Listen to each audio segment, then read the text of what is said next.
So when you're at an open house, people are able to see you, touch you, feel you. They can come in, they can see you're real. You're not just a mannequin out on a park bench or whatever. It's like, so doing those every Saturday and Sunday. I was interviewing a gentleman, and he out of LA. He had had a very good job as an agent. He went into real estate, and he was doing open houses, I would say, at least 5 times a week. Now, you don't have to say, oh, it's only on a Sunday from 2 to 4:30 or whatever your area is. Welcome to the Real Estate Pros Show, where we interview real estate investing professionals from coast to coast, as well as the service providers that serve the real estate investing industry. Our goal is simple: share what's working now to help you improve and scale your business to the next level and meet the pros that can help you get there. Real Estate Pros is powered by Investor Fuel, America's leader in helping real estate investors and professionals build the business you need to live the life you've always dreamed of. Let's start today's show. Property insurance for real estate investors doesn't have to be difficult, but it does need to be there to protect you when you need it. MyInvestorInsurance.com not only provides insurance at 15 to 30% cheaper than traditional agencies, it's built specifically for real estate investors like you. You can set up an account in about 2 minutes, get quotes on properties, turn on and turn off insurance for your fix and flip or rental properties in around 2 minutes without having to talk to anyone directly, all through our portal. There's no better way or faster way to make sure you've got the coverage you need to protect you, and no more lengthy policies either. Once you're set up, you're billed monthly and prorated by the day for however long your policy is active. It's powered by MSI, the third largest independent MGA, with 1.5 million customers and more than $1 billion in cumulative premiums written. Get set up today in about 2 minutes at myinvestorinsurance.com/fuel. Hey folks, welcome back to the show. Today's guest, Debbi DiMaggio, is a realtor in the Bay Area of California and the owner of the DiMaggio Beta Group at Corcoran Icon Properties. Debbi, welcome to the show. Thank you so much. Excited to be here. I always like to start off at the top of this show by asking guests how they got started in real estate. All right. I have told this story so many times. The only thing I knew I did not want to do when I was growing up and after I went to college and graduated from Berkeley was I was not going to go into real estate. So 35 years later, here I am. My poor son is now involved in real estate and he's 29. I work with my husband of 35 years. It's crazy. So, and when I now go back, when I say that, as I've been sharing it over the years, I realize what it was is my dad was always tied to a phone, a landline. He always had to be available. So he was more of an investor like yourself and did flips. I'm in residential real estate, but he was always tied to his clients, always tied to his partners. We couldn't plan proper trips. He was either in the office or at home, and he was tied to that landline. So Sure. so I just felt like it wasn't, and a lot of friends, people had 9 to 5 type of jobs, their parents, and they had regular, scheduled times. But for me, later on, I learned that I don't want to have a boss. I had a few jobs where I had, typical jobs where you have a boss, and I was like, I don't like a boss. I want to do what I want to do on my own time. I'm a hard worker and I want to be compensated. So how I ended up getting into real estate was very interesting. I was 25. So when I speak on podcasts or when I do my own podcast and when I'm asking questions of other guests, I want to help my 25-year-old self. When I was sitting in LA, I was engaged to be married. I decided not to get married to that person. He was very lovely, but I wasn't ready. And I said, what do I want to do with my life? My God, I went to Cal Berkeley. I had, a very wonderful upbringing. There's got to be, what is that purpose? What is my purpose? What do I want to do? And I could not answer that question to save my life. And I was so frustrated. And so, I thought I'd graduate from Cal and then I've had some good job would just magically appear that would fit me. So I wrote down my black daytimer, my black leather daytimer. It was about this big. And I wrote 1 to 10. I said, I love meeting new people. I love helping others. I I don't want something that's a 9 to 5. I want to come home at the end of the day and have homework. I wanted it to be purposeful and meaningful. And part of me, I didn't want it to be like go to the office, work on one task, come home, and then that was it. And that is good for some people. And I also I work really hard, so I wanted to be compensated for that as well. And I love meeting people from around the world. I love having conversations. And so a couple years later, probably 2 years later, a friend of the husband that became my husband to be, his friend said, "Oh, Debbie would be really great in rentals." So San Francisco was booming. This was before Craigslist, any kind of online assistance. The internet wasn't even around. So I started doing rentals, and we would make phone calls to property managers and owners. And then and I wanted something that had a beginning, a middle, and an end. So in rentals and in sales, we have a beginning, a middle, and an end. You close, you know. And so I started doing rentals. San Francisco was booming. Everyone was relocating into San Francisco, B of A and DFS and everyone. So I was meeting people constantly. I had a beginning, a middle, and an end. I could work as hard as I wanted. I was putting things together, and it was so incredible. And then from the rentals, I ended up going into sales. But Stop living on an island and join the #1 mastermind in America for professional real estate investors. Investor Fuel is a community of hundreds of the nation's top investors working together to build stronger businesses and better lives. In addition to the amazing community of real estate investors acting as a board of advisors for one another, Investor Fuel members have access to 100% funding on purchase and repairs for our members only, a health insurance program, and benefits and discounts that more than pays for the membership of most of our members, meaning it's actually costing you money to not be a member of Investor Fuel. If you're looking to scale your business and build a business that allows you to live the life of your dreams, please visit investorfuel.com today and book a call with our team. everything I wrote in my little manifestation all came together into what I do today is sell real estate and help people and meet people constantly. Now, I want to talk about those first couple years getting into the business. You mentioned starting out in rentals, but then also California real estate is competitive basically all the time. Yes. Did you feel that level of competition? And did you feel like, okay, this is going to be more challenging than maybe some other areas? Or did you feel like, hey, I'm the person for the job. Let me just dive in and get after That is so funny you say that. Now I think that way. Now, like when you said earlier today, you're like, wow, you have so many sales on your website. And I'm like, oh my God, that is nothing compared to what I see other people doing. I'm like, I do nothing compared to those top. You know, I might be in the top 1 and 1.5%. But then there's the top 0.5%, you know, and I'm like, oh my God. But when I was starting out in rentals and I was just busy all the time and putting deals together and making, you know, really fun to be able to, because we've always had competition in our area, so it wasn't always just easy putting a deal together. Throughout my 35 years, whether it's rentals or sales, there's competition. So a client of mine reminded me that back 35 years ago when I helped him get a place, this was before, I don't know if you know about letter writing, when you write a letter to the seller saying why you want the house because you're trying to beat out the competition. right?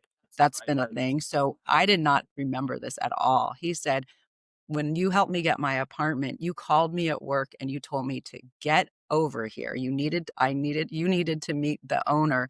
He will probably go with you because you're a single guy and you're constantly on the road and you're going to have less wear and tear on this property. He ended up getting the rental. So I'm really good about bringing people together and figuring out, and I always say putting circles into squares.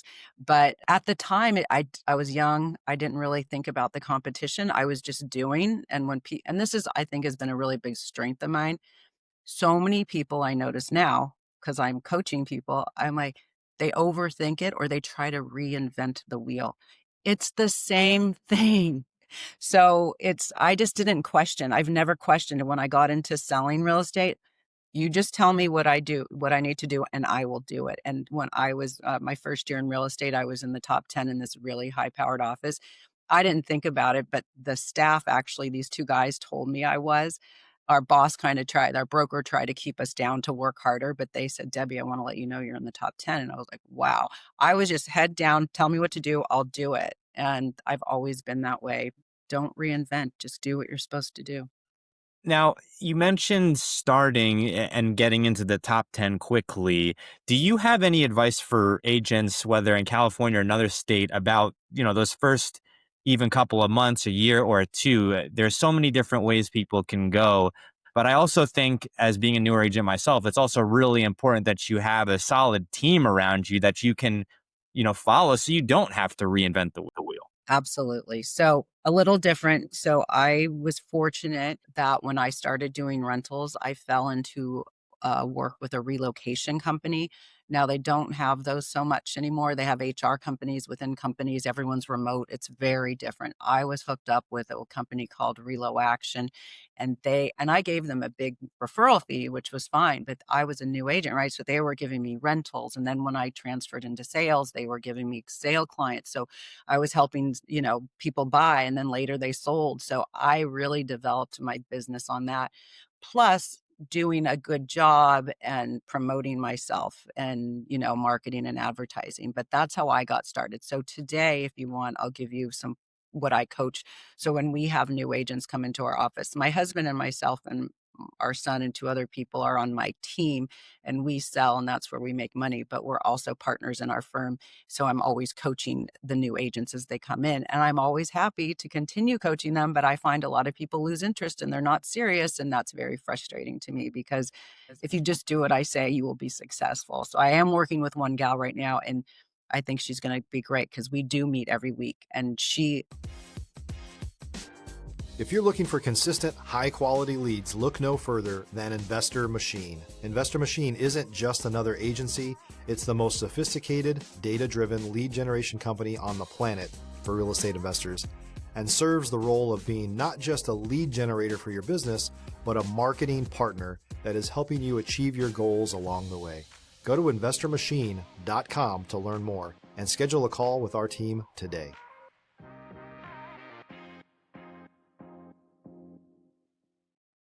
holds me accountable to our appointment. I'm always happy to show up, but I'm not going to track you down if you want me to help you. So it's a little different without the relocation companies.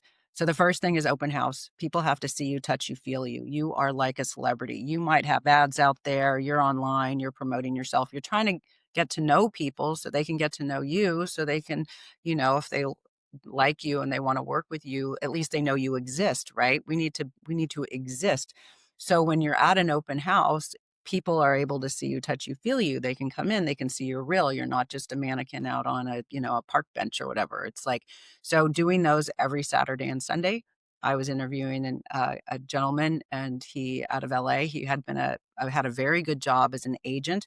He went into real estate, and he was doing open houses, I would say at least 5 times a week.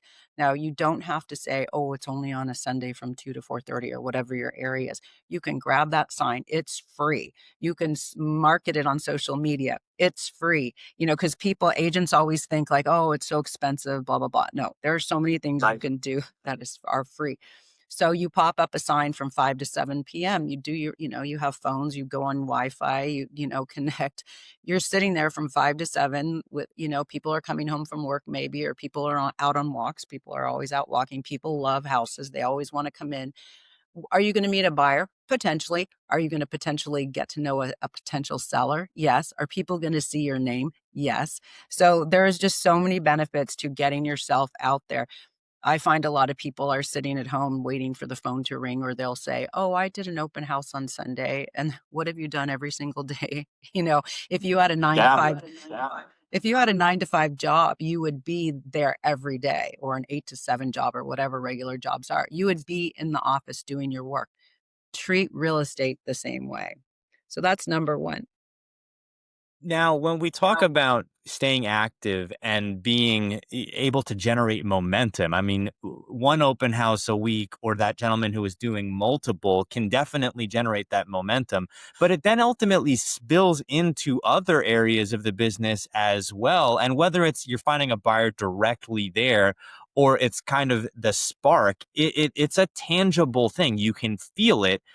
Even if it's not something that you can maybe check to the bank account, you can feel the progress that you're making. Absolutely, which I have to give a plug for my new book coming out in 2026. It's called The Mindset in Motion Method, and it talks about momentum and mindset.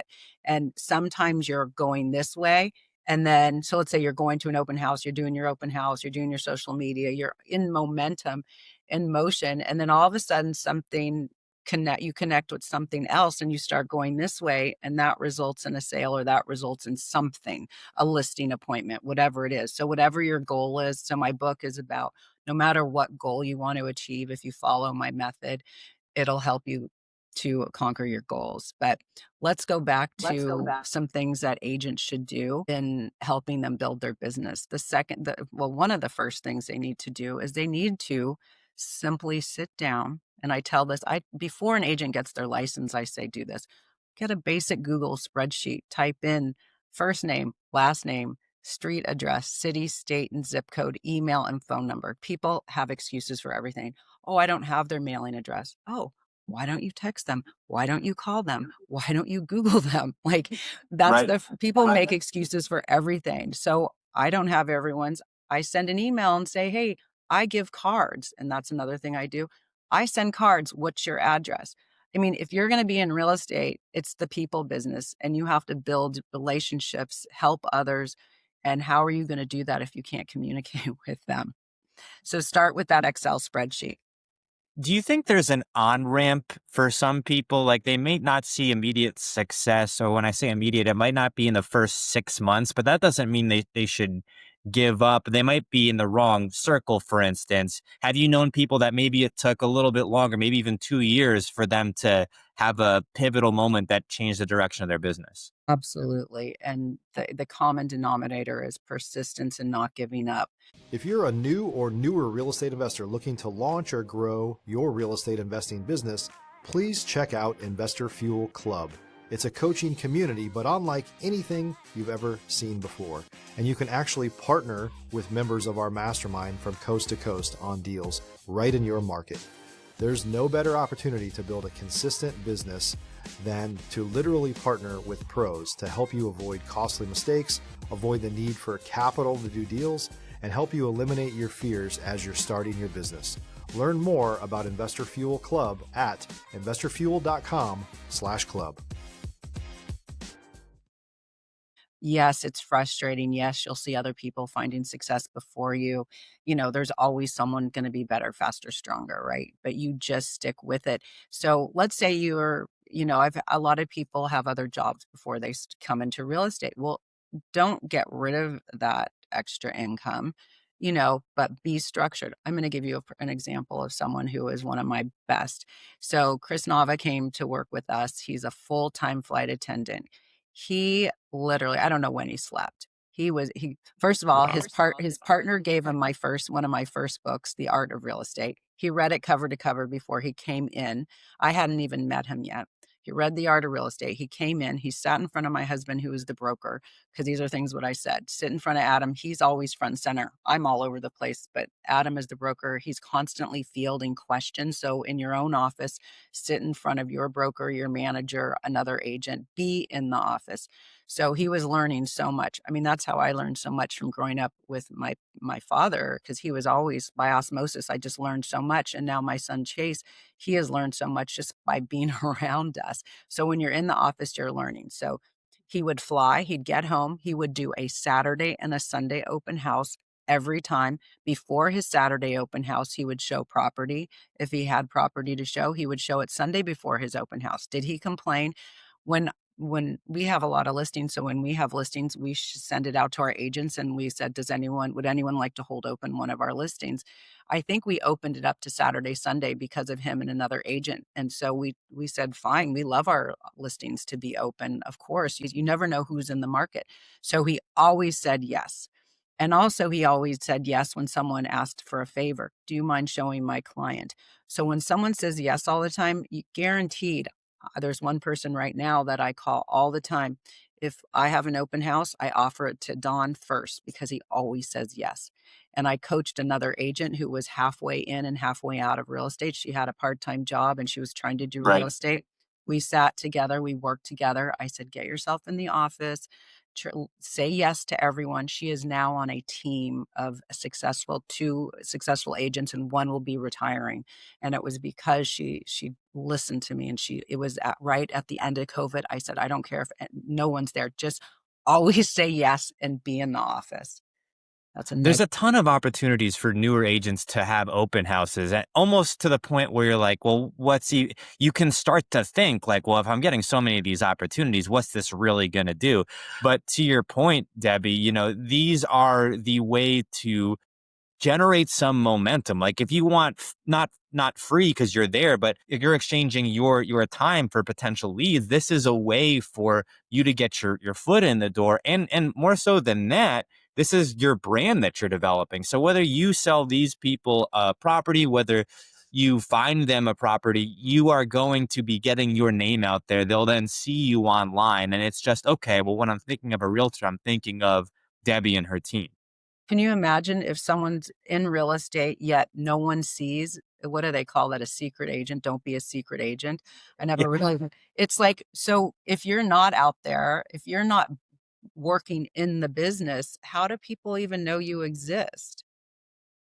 Yeah, they don't. They don't. And there's too many people, I think, that are, I would say, optimistic about real estate. They may like the idea of, selling sunset, but then actually having to go out and grind and always pick up the phone.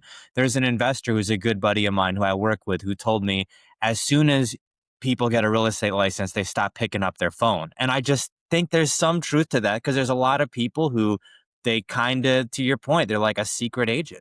Right. And the other thing, one of my most important things, I believe, is collaboration is key. So if you want to get when you're writing an offer and you're trying to get your offer accepted in our area, we have multiple offers quite often. So endearing yourself to those agents. So when you start, so one time someone said, I'm getting all these friends from other realtors. Should I accept? Absolutely. It's a team sport. I might have a listing, but someone's gonna have the buyer, and we wanna be friendly with both. We're trying to help our client get the deal. Both of us are trying to help our client, whether a seller or buyer, so we wanna work together.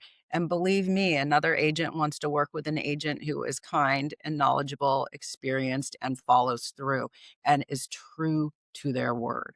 Because I know the agents in my area who are not true to their word, who will try to renegotiate after, like, it's almost like lying. They'll say, "Oh, I'm gonna give you this," but then later they try to renegotiate something. So, you know those people. So do you think I'm gonna take, an offer if it's riddled with all this extra stuff that I know what will happen? Or am I gonna wanna work with someone who is like-minded and we're here to work together as a team? So collaboration is key. Get out on tour, get to know the inventory, get to know your fellow agents and work together. It is not, you're not competitors. You are collaborators and you are colleagues. That's a good point. I think when people are thinking about real estate, they may falsely slip into this dog eat dog mentality because it's a commission based business. But then imagine, you have a listing and a buyer submits an offer, but the agent has done some of these things in the past, changed, the offer at the, last minute. And now you're thinking, well, the offer is good, but the agent. And so now that can even cloud the whole offer itself. Right. Absolutely. Absolutely. We had one comes to mind. Sometimes, you have an out of area agent. So each of our areas, even wherever you work, wherever I work, even within Northern California, we're micro markets. We all work a certain way. Like we started years ago doing all pre-inspections. Seller pays all pre-inspections. So when we go into escrow, there's no contingencies because they already have the home inspection, the pest, the roof, the sewer. They have it all. And then 20 minutes away, they don't do it that way. So they're up for negotiation because if they now get the buyer gets a home inspection, it's poss it's possible that if they do a home inspection during the deal, then you're gonna renegotiate. But what happened this one time, San Francisco, only 20 minutes away, wrote an offer on a house that we had in Piedmont, and it was a non-contingent offer, yet that agent, they didn't really care. They tried to renegotiate, and now you're in escrow, and they wanted to renegotiate and get a credit for the pest report. We had already given them the information, but at the same time, we were already in escrow, so the agent had to kind of work with them to give a little away. Was it fair? Was it right? Do you think I would ever, who knows that person, ever want to work with that agent? No, because he went against his word and he went against the contract and just was not a team player. It was, This is interesting that we're talking about, going against contracts. As someone myself who's worked with a lot of investors, one of the things that investors have told me is if you really want to be an investor, don't be a realtor. And I asked him, well, why? And because, well, now you've got fiduciary responsibility and this type of thing. But then as I'm a baby realtor, this is my first year in the business, I'm realizing like, I don't necessarily know that all the realtors are that much better because so much of this does happen. yeah, yes, it's crazy. If I was to give one piece of advice now, remember, I've been doing this 35 years. If I could go back 35 years ago and have done one thing different, and I'm doing it now the last year and a half. Join a BNI, Business Networking International. Is you'd think I own the company the way I preach about them, but BNI is called Business Networking International. It is an international group. I am now the president of our chapter. If you want to be a guest on my in my chapter meeting, I'd welcome anyone to be a guest. But it talks about what I've been preaching and what I've always done. I always have the giver mentality. I always give, refer, I'm always happy to recommend. People would say, "Why do you do that? You don't get paid for it." It just makes me feel good. So I've always had that DNA, but that's what BNI is about: givers gain and giving and getting to know and building your reputation and your integrity and having people know, like, and trust you. So because we have these meetings every week and everyone gives a 45-second presentation, you get to hear how they transact in their business, how they are personally, how they are business wise, how they help their clients. You might hear a testimonial. So it's every week. Plus, we're always giving referrals and you're chalking it, putting it down in the app. And so I'm always at number one. When someone tells me to do something, I do it. Like I think we were talking earlier, Right. line is when someone tells me to do the secret, the secret sauce to my success was I wasn't trying to reinvent the wheel. When someone tells me to do something, especially when I was starting out in real estate, I'm going to do it the way you're supposed to do it so you can actually continue to sell more houses and get more houses for your clients if you're representing a buyer. Having people like and trust you. And all we have as a realtor is our integrity. Yeah, I mean, when I think about what newer agents can do to establish that, I think the idea of giving may be challenging because, you're thinking, well, I need sales. I don't have time to be doing all this extra and not see some type of return. I think it's Russell Brunson who said, if you do one webinar a week, you'll never have to worry about, money again after that. I don't necessarily know that webinars and real estate are hand in hand, but a similar type of concept. Like if you're doing open houses, if you're picking up the phone, if you're networking with buyers and sellers, you're networking with the other agents and not forgetting about that. Like something's gonna fall. You do enough of that and you're like making a compelling case to the universe. It might not be, hey, a gimme. It might be, hey, I had to edge my way into this deal and this was tough. I had to scratch claw for every bit of it, but the next one gets easier. Right. If I believe when you put stuff out there, it comes back. It, it I didn't I was doing it, not realizing now after 35 years, I know a little bit more, but I was always of that give, and stuff would come back and I didn't really I couldn't identify what I was doing, but now looking back and I'm like, all that giving comes back in some different way. Someone wrote an article once about me after they interviewed me, and I thought that the title was so perfect, accidentally with purpose. I kind of do stuff and things come back to me. And accidentally with purpose is pretty much everything I've done is just kind of come back to me in some way. Debbie, we are coming up on time here. Where can folks go if maybe they're in the Bay Area, they'd like to reach out to you? I know that you're an author as well. Any new books that you have coming out? Absolutely. You can pre-order my new book. It doesn't matter what kind of business you're in. If it's a personal goal or professional goal, you can go to mindsetinmotionbook.com, mindsetinmotionbook.com. It's based on my method, the Mindset in Motion method, and it's 5 steps to conquering your goals. And if you follow it, I reverse engineered how I accomplished my goals, and that's how I came up with this method. Last year, I was turning 60, and I ran a full marathon on mindset alone, no training. And I'm not kidding when I say no training. It was on mindset. There's a whole story why I did that, but I was trying to prove that you could do it on mindset. And I didn't tell anyone because I didn't, and that's part of the method. Share with supportive people. I don't want to tell anyone because people are like, you don't train, you don't do anything, you don't work out, you're going to be 60. I didn't want to hear all that. So share with supportive people is one of those 5 steps. And then please call me, DebbiDiMaggio.com, DebbiDi, capital Maggio, third cousins to Joe DiMaggio. If you'd like to be a guest on my BNI, my meeting, they're Wednesdays at 7:50. I'd love to have you. It's on Zoom. And 510-414-6777. And I work in real estate in the East Bay, Northern California market, and LA, where I am today. And thank you so much. It was really incredible to chat with you. I look forward to continuing the conversation and watching your success. Debbi, thank you for coming on today.